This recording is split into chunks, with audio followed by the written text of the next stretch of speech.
అందరికీ నమస్కారం. దేశంలో గ్యాస్ సమస్య తీవ్రంగా ఉంది. చమురు సమస్య కూడా ఉంది.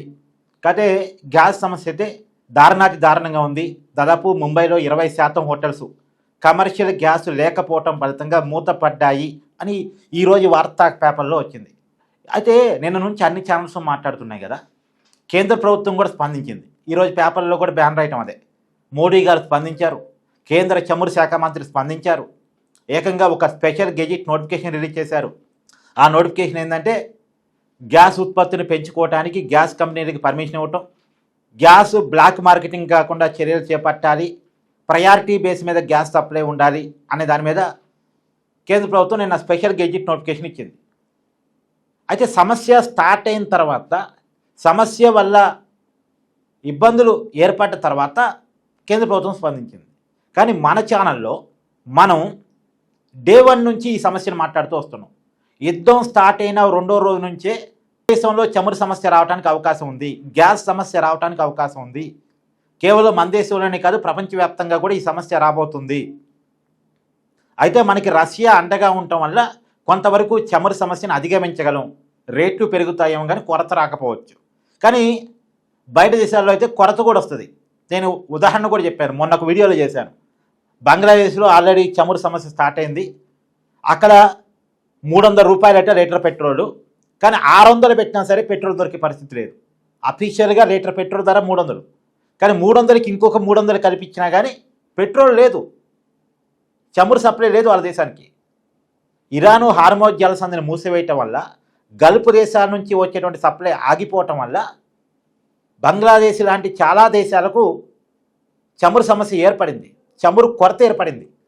చమురు కొరత ఏర్పడినప్పుడు రేట్లు పెరిగినా సరే, ఆ రేట్లుకి డబల్ పెట్టినా సరే పెట్రోల్ డీజిల్ దొరకని పరిస్థితి ఏర్పడింది. ఒక్కసారి పెట్రోల్ డీజిల్ సమస్య ఏర్పడిందంటే దేశంలో ఉన్న ట్రాన్స్పోర్ట్ అంతా ఆగిపోయింది. ట్రాన్స్పోర్ట్ ఆగిపోయింది అంటే సరుకు రవాణా పూర్తిగా నిలిచిపోయింది. ఆ నిత్యావసరాలు, పాలు, పండ్లు, కూరగాయలకు కూడా ఇబ్బంది ఏర్పడింది. సమాజం మొత్తం గందరగోళంలో పడింది. మనకి తెలియకుండానే పెట్రోల్ డీజిల్ మన నిత్యావసరం అని నేను చెప్తాను. మన దేశంలో మనకి అండగా ఉండటం వల్ల చమురు సమస్య రాకపోవచ్చు, చమురు కొరత రాకపోవచ్చు, కాకపోతే చమురు రేట్లు పెరుగుతుంది.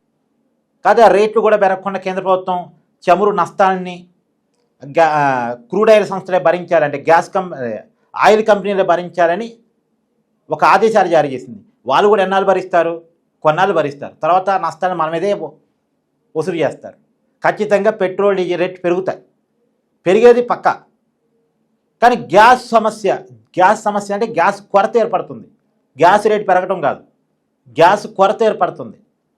అంటే ఉన్నదానికి రెట్టింపు డబ్బులు ఇచ్చినా గ్యాస్ దొరకదు. లేనప్పుడు ఎక్కడి నుంచి తీసుకొచ్చి ఇస్తారు? 1000 రూపాయలండి గ్యాస్ డొమెస్టిక్, 2000 ఇస్తామంటాం. గ్యాస్ లేనప్పుడు ఎక్కడి నుంచి ఇస్తాడు అతను? ఆ సమస్య రాబోతుందని నేను 4-5 రోజుల నుంచి నెత్తినోరు మొత్తుకుంటున్నా. ఈ శాటిలైట్ ఛానల్స్, వార్తా పేపర్లు ఏవి కూడా చెప్పని రోజుల్లో నేను చెప్పా. కాకపోతే మనది చిన్న ఛానలు, మనని చూసే వాళ్ళకి మాత్రమే నా వాయిస్ అర్థమవుద్ది. మన వల్ల సమాజంలో చర్చ జరగదు కాబట్టి, ఇంకా చర్చ జరిగే స్థాయిలో ఇంకా మన ఛానల్ లేదు కాబట్టి మేబీ మనం ప్రభుత్వాన్ని కదిలించలేకపోయాం. కానీ ప్రభుత్వం, ఇప్పుడు నేను ఒక స్టూడియోలో కూర్చొని ఎనాలిసిస్ చేస్తూ ఉంటా, ఆ విషయాలు ఈ విషయాలు చెప్తూ ఉంటా. అలాంటిది నాకే తెలిసిందే. మరి ప్రభుత్వం అంటే ఐఏఎస్లు ఉంటారు, ఐఆర్ఎస్లు ఉంటారు, పెద్ద పెద్ద ఆఫీసర్లు ఉంటారు. ఒక వ్యవస్థ కదా ప్రభుత్వం అంటే, ఇంటెలిజెన్స్ ఉంటుంది. మరి ఎందుకు దేశంలో రాబోతున్న గ్యాస్ సమస్యని, చమురు సమస్యని ముందే గమనించి జాగ్రత్త చర్యలు తీసుకోలేకపోయింది? నిన్న గెజిట్ రిలీజ్ చేయటం ఏంటి? బెంగళూరులో హోటల్స్ మూతపడ్డ తర్వాత, ముంబైలో 20% హోటల్స్ మూతపడ్డ తర్వాత ప్రభుత్వం చర్యలు స్టార్ట్ చేయటం ఏంటి? సిద్ధరామయ్య ఒక స్టేట్ ముఖ్యమంత్రి కేంద్ర మంత్రికి లెటర్ రాసిన తర్వాత ఏంటిది? ప్రభుత్వం ఏం చేస్తుంది? మొద్దు నిద్రపోతుందా? ఏమండి నేను చెప్తున్నాను, అంటే నేను ఇక్కడ ప్రభుత్వాల సమస్య కారణం కాదు, సమస్యకు మన ప్రభుత్వాల కారణం కాదు. ఇరాన్, ఇజ్రాయిల్, అమెరికా యుద్ధం నడుస్తుంది కాబట్టి ఆ యుద్ధం ప్రభావం వల్ల సమస్య ఏర్పడింది. కానీ ఆ సమస్యను ముందే గుర్తించి సమస్యని ఎలా షార్ట్అవుట్ చేయాలి, కొన్ని సమయాల్లో సమస్యను పూర్తిగా పరిష్కరించడం సాధ్యం కాదు. గ్యాస్ని అల్లావుద్దీన్ అద్భుత దీపంలాగా బూమ్ బూమ్ అంటే పుట్టదు కదా. సమస్యను పరిష్కరించడం సాధ్యం కాకపోవచ్చు, కానీ సమస్యను వినిమయం చేయడానికి, సమస్య వల్ల జరిగే ఇబ్బందుల్ని తగ్గించడానికి మాత్రం ప్రయత్నం చేయొచ్చు, ప్రత్యామ్నాయ మార్గాలు అన్వేషించవచ్చు. నిన్న రిలీజ్ చేసిన గెజెట్ నోటిఫికేషన్ ఒక 4-5 రోజుల క్రితమే రిలీజ్ చేయాలి. ఇవాళ ముంబైలో 20% హోటల్స్ అంటే రెస్టారెంట్స్ మూతపడే పరిస్థితి ఎందుకు వచ్చింది? కొద్దిగా జాగ్రత్తలు తీసుకోవాలి కదా. నేనేమంటానంటే అండి, రెస్టారెంట్స్ మూతపట్టడం చిన్న విషయం కాదు. ఈ దేశంలో 6 లక్షల కోట్లకు పైగా రెస్టారెంట్ బిజినెస్ ఉందంట. కేవలం రెస్టారెంట్ బిజినెస్, మళ్ళీ హోటల్ బిజినెస్ కాదు. 6 లక్షల కోట్ల పైగా రెస్టారెంట్ బిజినెస్ నడుస్తుంటుందట. ఒక్క రోజు గనక ఒక దేశంలో ఉన్న రెస్టారెంట్స్ అన్ని మూతపడితే దాదాపు 1,200 కోట్ల రూపాయల బిజినెస్ దెబ్బతింటుందట. 1,200 కోట్లు ఆలోచించండి, ఎంత పెద్ద అమౌంట్. అంటే ఈ పరిస్థితి ఎందుకు తెచ్చుకోవాలి? పైగా అసలు ఈ బిజినెస్ దెబ్బతింటం, మన దేశ ఆర్థిక వ్యవస్థ మీద ప్రభావం పడటం పక్కన పెట్టండి. ఒక చిన్న హోటల్ మూతపడితేనే, అంటే రోడ్డు మీద బండి మూతపడితేనే ఒక 4-5 ఎంప్లాయ్మెంట్ దెబ్బతింటుంది. ఒక చిన్న హోటల్ అంటే ఒక చెఫ్ ఉంటాడు, వెయిటర్సు, క్లీనర్సు, వీళ్ళంతా ఉంటారు కదా. అకౌంటెంటు అంటే టోకెన్ కొట్టించే అబ్బాయి, వీళ్ళంతా ఉంటారు కదా. ఒక చిన్న హోటల్లోనే, ఒక రోడ్డు పక్కన హోటల్లోనే ఉంటారు. అంటే ఒక చిన్న హోటల్ మూతపడిందంటేనే ఒక 4-5 ఎంప్లాయ్మెంట్, 4-5 రోజు ఆదాయం పడిపోయింది. అలాంటిది ఒక పెద్ద రెస్టారెంట్ మూతపడింది అంటే గ్యాస్ సమస్య వల్ల ఎంతమంది ఎంప్లాయ్మెంట్ దెబ్బతింటుంది? అంటే ఇది తెలిసి పడేది 1,200 కోట్లు, తెలియకుండా పడేది చాలామంది జీవితాల మీద ప్రభావం పడింది. ఈ సమస్యను గుర్తించడంలో ప్రభుత్వం ఫెయిల్ అయింది. పక్కా చెప్తున్నా, ప్రభుత్వం ఫెయిల్ అయింది. నాకు మోడీ గారి మీద కోపం లేదు, కానీ అంటే ఫెయిల్ అయినప్పుడు ఫెయిల్ అయిందని చెప్పాలిగా. సమస్యను ముందే గుర్తించి పరిష్కారం చేయడానికి ప్రయత్నాలు చేయడంలో ప్రభుత్వం ఫెయిల్ అయింది. మళ్ళీ ఈ సమస్యకి మోడీ గారి కారణం నేను చెప్పను, మోడీ గారి కారణమే కాదు.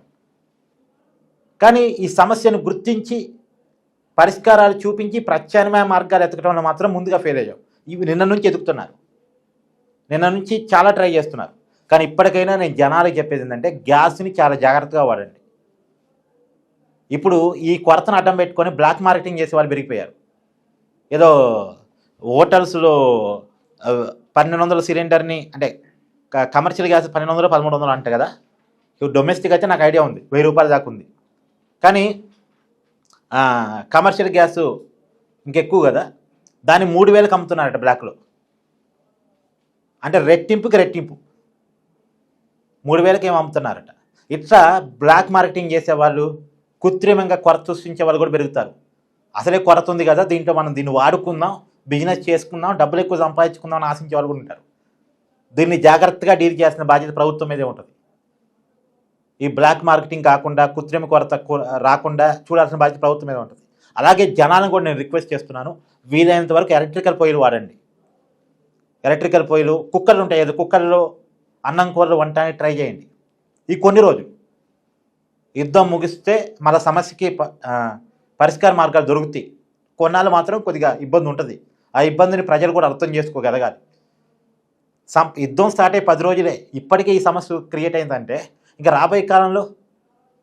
కాబట్టి మనం జాగ్రత్తగా ఉండాలి. దయచేసి ఈ సమాచారం ఎక్కువ మందిలోకి వెళ్ళాలి. నా వీడియోలు ఎక్కువ మందికి చేరితే నేను మాట్లాడేదంటే మేబీ మీరు కొన్ని విషయాలు, కొన్ని పొలిటికల్ విషయాల్లో మీరు విభేదించవచ్చు కాక, మీకు ఇష్టమైన రాజకీయ నాయకుడు నేను విమర్శించినప్పుడు మీరు దాంతో విభేదించవచ్చు కాక, కానీ నేను చెప్పేదాంట్లో ఖచ్చితమైన ఇన్ఫర్మేషన్ ఉంటుంది. నేను చెప్పేది కొద్ది జరగడానికి అవకాశం ఉంటుంది. నా వీడియోలు అంటే గ్రాఫిక్స్ పెట్టి, గొప్ప గొప్ప హెడ్లైన్స్ పెట్టి, థంబ్లైన్స్ పెట్టి, మాయ చేసి మిమ్మల్ని అట్రాక్ట్ చేయడం అనేది నాకు చేత కాదు. నాకు చేతనైంది ఒక ఇన్ఫర్మేషన్ ముందుగా ఊహించి చెప్పడం మాత్రమే. కొద్ది జరగబోయే సమాచారాన్ని మీకు చెప్పడం ఒకటే నాకు తెలుసు. కాబట్టి నన్ను ప్రమోట్ చేయాల్సిన బాధ్యత, నా వీడియోలని జనంలో తీసుకుపోవాల్సిన బాధ్యత మీదే. దయచేసి నా సబ్స్క్రైబర్దే. ఒక్కొక్కరు నాకు కొత్త సబ్స్క్రైబర్లు ఇవ్వడానికి ప్రయత్నం చేయండి. మీకున్న సర్కిల్స్లో ఈ వీడియోలు షేర్ చేయండి, లైక్ చేయండి, కామెంట్ చేయండి, కింద హైప్ చేయండి. ఎన్ని రకాలుగా అవకాశం ఉంటే అన్ని రకాలుగా మన వీడియోలు original content, original analysis, graphics, మాయాజాలం, జనాన్ని అట్రాక్ట్ చేసేలా కాకుండా వాస్తవాన్ని వాస్తవంగా మాట్లాడేటువంటి ఛానల్గా మనం దాన్ని ప్రమోట్ చేసే బాధ్యత మీరు తీసుకోండి దయచేసి. Thank you.